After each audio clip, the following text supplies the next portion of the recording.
डबवाली से भी 27,000 के करीब लीड रही, एलनाबाद से भी 27,000 के करीब लीड रही और रानिया से भी 27,000 की लीड रही और कालांवाली से लीड जो है काफी 42 से 43,000 की लीड जो है देखी गई। तो अगर हम रानिया हल्के की बात करें, रानिया हल्का जहां से पिछली बार लोकसभा के चुनाव में सुनीता दुग्गल जो पिछली बारी सिरसा लोकसभा क्षेत्र से भाजपा की प्रत्याशी थी, काफी बड़ी लीड लेकर करीब करीब 40,000 की लीड लेकर यहां से जीती थी। तो अब की बार वहां इसी रानिया विधानसभा हल्के से एक कांग्रेस जीत रही है, वो भी बहुत बड़े मार्जिन के साथ। तो यह कहीं ना कहीं, क्योंकि इस सीट से जो है रानिया विधानसभा सीट से विधायक जो रहे हैं, क्योंकि अब मैं उनको रहा हुआ कहूंगा क्योंकि उन्होंने लोकसभा का चुनाव लड़ने के लिए रानिया विधानसभा से इस्तीफा दे दिया था। मैं बात करूंगा चौधरी रणजीत सिंह की, जो कि रानिया से 2019 में निर्दलीय विधायक जीते थे। निर्दलीय उन्होंने चुनाव लड़ा था, जब कांग्रेस ने उनकी टिकट काट दी तो वो निर्दलीय चुनाव मैदान में आए और उन्हें लोगों का रानिया के वोटरों का बहुत प्यार मिला और वो यहाँ से करीब करीब 20,000 वोटों के मार्जिन से चुनाव जीत के गए। बाद में परिस्थितियां ऐसी बनी कि भाजपा को जो है बहुमत नहीं आया और चौधरी रणजीत सिंह जो कि यहाँ से निर्दलीय विधायक थे, उन्होंने भाजपा को समर्थन दे दिया और भाजपा ने उन्हें जो है सरकार में कैबिनेट मंत्री का दर्जा दे दिया। तो चुनाव से करीब 1-1.5 महीना पहले जैसे ही भाजपा ने चौधरी रणजीत सिंह को सिरसा लोकसभा क्षेत्र से अपना प्रत्याशी बनाया, तो 24 मार्च को चौधरी रणजीत सिंह ने रानिया विधानसभा से अपना इस्तीफा दे दिया। हालांकि उनका इस्तीफा 1 से 1.5 महीने के बाद जो है मंजूर हुआ, क्योंकि उसमें कुछ कारण थे। उन कारणों के पूरा होने के बाद विधानसभा ने उनका अध्यक्ष ने उनका इस्तीफा मंजूर किया और उस चौधरी रणजीत सिंह के इस्तीफे के बाद यह सीट खाली हो गई। तो चूंकि इस्तीफा लेट हुआ और सरकार भी यहाँ पर उपचुनाव नहीं करवाना चाहती थी, इसलिए अब रानिया का कोई भी विधायक नहीं है। लेकिन अगर हम बात करें भाजपा की और बात करें चौधरी रणजीत सिंह की, चौधरी रणजीत सिंह ने रानिया हलके में करीब करीब 4.5 साल जब से वो सत्ता में है, तब से रानिया हलके में वो निरंतर सक्रिय हैं और उन्होंने रानिया हलके के विकास कार्यों में भी काफ़ी ग्रांट जो है प्रदेश सरकार से दिलवाई है और कई विकास के कार्य चौधरी रणजीत सिंह के कार्यकाल के दौरान हुए हैं रानिया हलके में। तो लेकिन रानिया हलका जो कि चौधरी रणजीत सिंह, क्योंकि अब तो मैं यही कहूंगा कि चौधरी रणजीत सिंह भाजपा के हैं, तो फिर भाजपा और भाजपा का यहाँ पहले अपना वोट बैंक भी था और चौधरी रणजीत सिंह चूंकि भाजपा में है तो उनका वोट बैंक भी काउंट हो गया। तो दोनों वोट बैंक काउंट होने के बाद फिर भी अगर रानिया हलके से कांग्रेस पार्टी लीड लेकर जा रही है और भाजपा हार रही है, तो कहीं ना कहीं यह चिंता का विषय है भाजपा के लिए। और मैं ये मान के चलता हूं कि आने वाले चुनाव में, विधानसभा के चुनाव जब 2 महीनों के बाद होंगे, तो यह भाजपा के लिए एक बहुत बड़ी खतरे की घंटी है और कांग्रेस कि जितने भी कैंडिडेट यहाँ से चुनाव लड़ना चाहते हैं उनके लिए यह बहुत बड़ी खुशखबरी है कि रानिया हलके से कांग्रेस जो है 27,661 की लीड, जिसमें मैं अगर विस्तार से बताऊं तो रानिया हलके से कांग्रेस को 72,380 वोट आए हैं और बीजेपी को जो है 44,719 वोट आए हैं और इनेलो को जो है 13,168 वोट और जेजेपी को मात्र 1,730 वोट आए हैं। तो हम इसी विधानसभा हलके में आगामी चुनावों का परिदृश्य क्या रहेगा विधानसभा का और किन कारणों की वजह से जो है यहाँ भाजपा प्रत्याशी को हार का मुंह देखना पड़ा, तो आज हमारे साथ चुनावी स्टूडियो में फिर से मौजूद हैं हमारे वरिष्ठ पत्रकार एबीपी न्यूज के वीरेंद्र सिंह जी मलेठिया।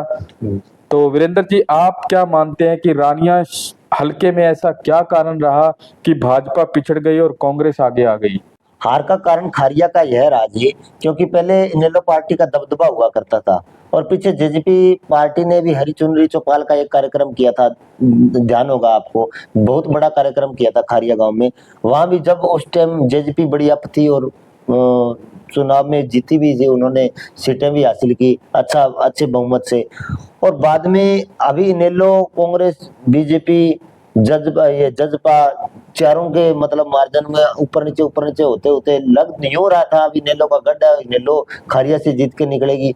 भाजपा के भी वहाँ अच्छे कदावर नेता थे, क्योंकि खारिया एक राजनीतिक गांव है।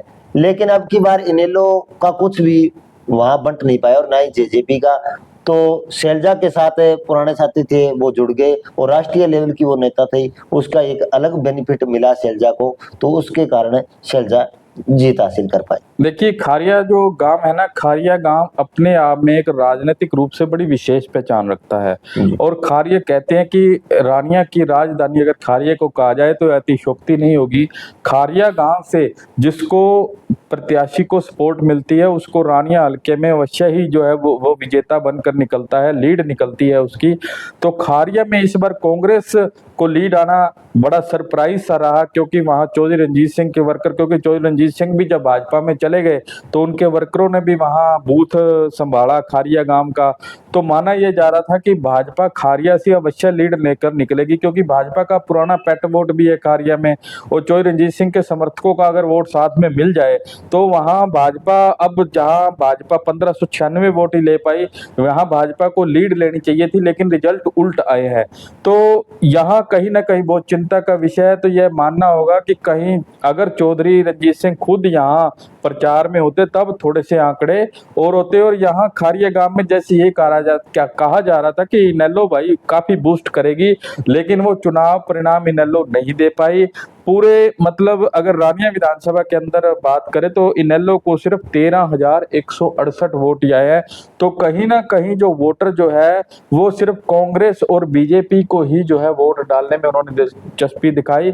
और एक बड़ी बात, जो खारिया गांव के सरपंच हैं माया देवी और जिनके पति है तेग बहादुर पूनिया, वो उनका जो है डॉक्टर केवी सिंह से उनके राजनीतिक अच्छे रिश्ते हैं। तो यह भी मैं मान के चलता हूं कि यहाँ तेग बहादुर पूनिया की मेहनत भी काफी रंग लाई। सरपंच और सरपंच प्रतिनिधि ने जो मेहनत करी कांग्रेस पार्टी के लिए, उसका भी जो है एक परिणाम सामने आया कि खारिया में पासा पलट गया। ऐसे ही अगर वीरेंद्र हम बात करें तो केहरवाला गांव भी राजनीतिक गांव है। यहाँ से शीशपाल केहरवाला और बड़ा मनीराम केरवाला जी का परिवार, मतलब ये मनीराम केरवाला का परिवार, ओम प्रकाश केरवाला का परिवार, ये सारा केरवाला परिवार अच्छा राजनीतिक वजूद रखता है।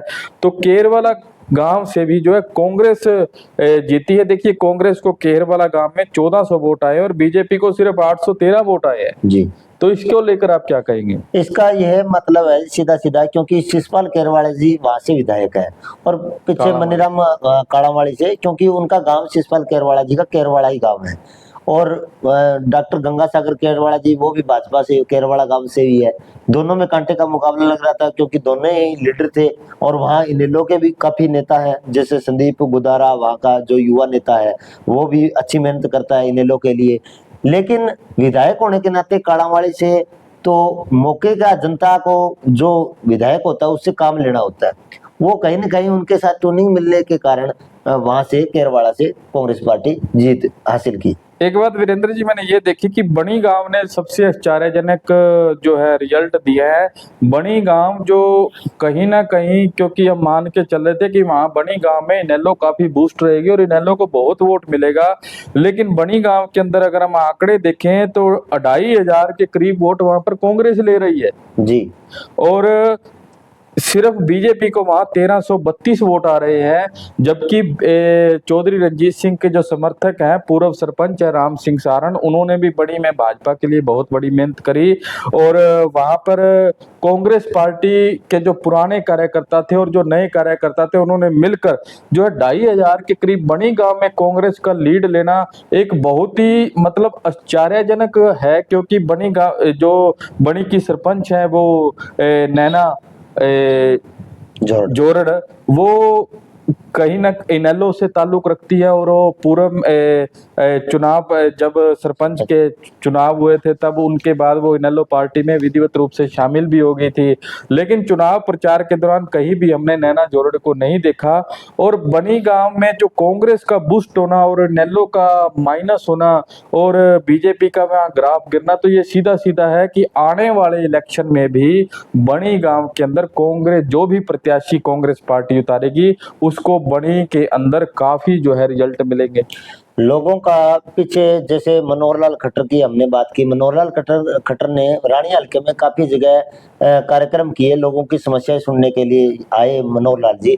जैसे ही बनी गांव में गए तो नैना जोड़ का जो वीडियो भी वायरल हुआ था, जो चुन्नी फेंकने का जो मामला सामने आया था, और वहाँ मनोहर लाल जी ने थोड़े उनके साथ अच्छा व्यवहार नहीं किया, उस वजह से एक बनी गांव के लोगों को और आसपास के गांव के रानी हल्के के कार्यकर्ताओं और उनके जो नजदीकी थे, उनको इस बात की टीस थी भी भाजपा को किस तरह हराया जाए।